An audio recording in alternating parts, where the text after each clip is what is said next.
రాఖీ పండుగ కేవలం సోదరి సోదరములకు ప్రేమను ప్రతిబింబించే ప్రత్యేకమైన సందర్భం. ఈ పండుగకు సంబంధించి అనేక పురాణ కథలున్నాయి. అందులో కొన్ని ముఖ్యమైనవి. సతయుగ కాలంలో దేవతల అధినేత ఇంద్రుడు రాక్షసరాజు బలితో యుద్ధం చేశాడు. యుద్ధంలో ఇంద్రుడు కఠినమైన పరిస్థితులు ఎదుర్కొన్నాడు. అప్పుడు ఇంద్రుడి భార్య సచీదేవి రక్షాబంధనం అనే పవిత్రమైన దాగను తయారు చేసి ఇంద్రుని చేతికి కట్టింది.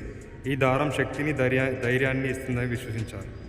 సచీదేవి యొక్క భక్తి ప్రేమతో కూడిన రక్షాబంధనం ఇంద్రుడిని విజయవంతం చేసింది.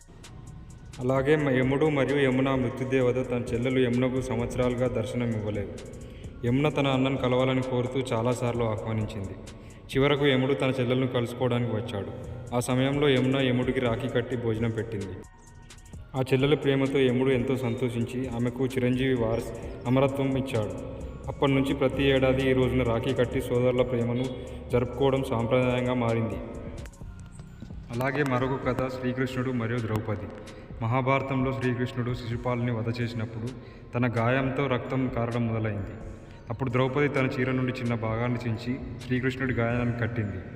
శ్రీకృష్ణుడు ఆమెకు రాఖీతో సమానమైన సోదర ప్రేమను గుర్తు చేసుకుంటూ అవసరమైన సమయంలో ద్రౌపది రక్షణకు తన జీవితాన్ని అంకితం చేస్తానని హామీ ఇచ్చాడు. ఈ సంఘటన రాఖీ పండుగకు నిదర్శనంగా చెప్పబడుతుంది. అలాగే మరొక కథ అలెగ్జాండర్ మరియు పురు.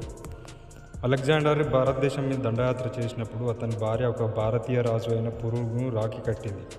రాఖీ పవిత్రకు కట్టుబడి పురు అలెగ్జాండర్ను యుద్ధంలో చంపడానికి ఇష్టపడలేదు మరియు సోదరుడి కర్తవ్యాన్ని పాటించాడు. ఈ కథలు రాఖీ పండుగకు ఎంతో ప్రతిష్టాత్మకతను తెచ్చిపెట్టాయి మరియు సోదరుల మధ్య బంధాన్ని మరింత బలపడేలా చేశాయి. Please subscribe our channel.